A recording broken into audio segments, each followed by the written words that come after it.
আউযুবিল্লাহি মিনাশ শাইতানির রাজিম। রজমকৃত শয়তানের কবল থেকে আল্লাহ তাআলার কাছে আশ্রয় চাচ্ছি। আমি বাংলাদেশি সেবা পার্টির পক্ষ থেকে দেশের ভাই বোনদেরকে জানাতে চাই, আসসালামু আলাইকুম ওয়া রাহমাতুল্লাহ।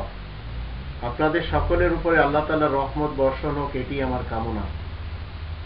আমি যে কথাগুলি আপনাদের সামনে রাখব তার পূর্বে কোরআনের ৩ নম্বর সূরা আল ইমরানের ১০৩ নম্বর আয়াতের একটি পোরশন আপনাদেরকে শোনাতে চাই।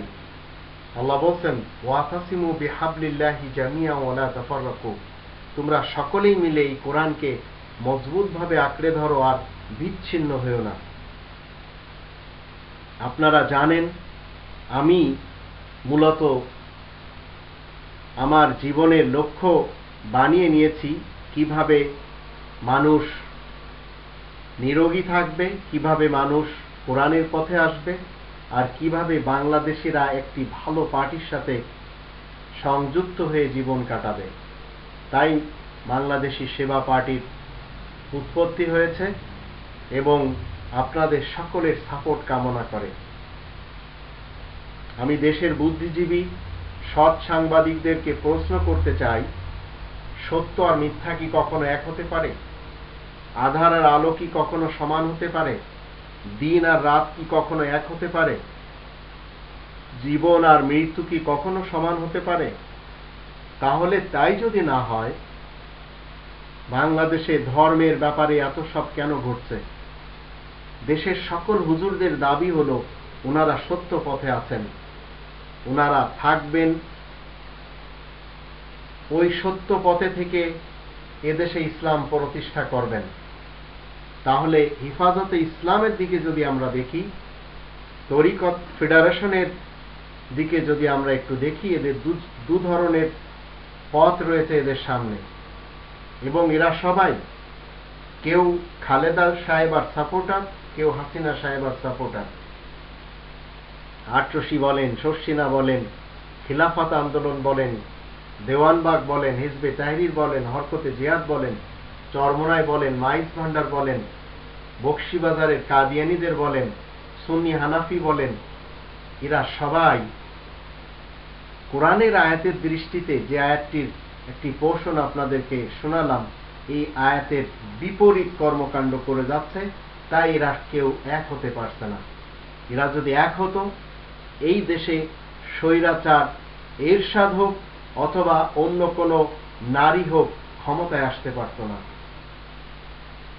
এই দেশে কখনো চেঁচামেচি করা লাগতো না, কারোর বিরুদ্ধে ফাঁসির স্লোগান নিয়ে রোডে আসা লাগতো না। কারণ উলামায়ে রব্বানী যদি এই দেশে প্রতিষ্ঠিত থাকতো, তাহলে এই দেশে কেউ প্রকাশ্যভাবে নবী রাসূল কোরআন কাবা নিয়ে ক্রিটিসাইজ করত না। এই আয়াতের এই পোরশনের দিক থেকে আমরা যদি দেখি, বাংলাদেশের এই উলামাদের অধিকাংশরা আমরা দেখতে পাচ্ছি এরা উলামায়ে সু, যার কারণে আজ স্বৈরাচার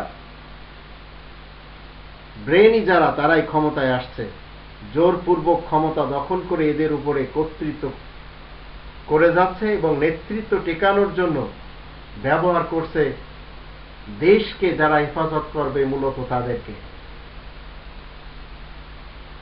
আজ বিএনপি আওয়ামী লীগের বিরুদ্ধে, আওয়ামী লীগ বিএনপির বিরুদ্ধে, জামাত শিবির এবং মওদুদি চক্রের বিরুদ্ধে উলামায়ে কংগ্রেস, উলামায়ে দেওবন্দ, উলামায়ে শিয়াদের বিরুদ্ধে জেএমবি। এভাবেই দেশের মানুষ বিভিন্ন পার্টিতে এবং মতবাদে বিভক্ত হয়ে গেছে। আমি বাংলাদেশি সেবা পার্টির পক্ষ থেকে বলতে চাই, দেশের প্রতিটি মানুষ এরা সবাই বাংলাদেশি।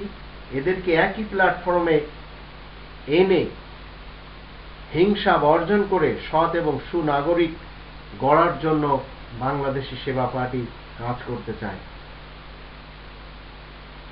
সোনার বাংলাদেশের লোকদেরকে একটি সংসারে যদি আনা যায়, তাহলে এই দেশে কোনোদিন অরাজকতা থাকবে না, এই দেশে কোনোদিন আল্লাহ তাআলার গজব আসবে না, আর এই দেশে কোনোদিন চোর, গুন্ডা, দুর্নীতিবাজ, দুষ্কৃতিকারীরা জন্ম নেবে না।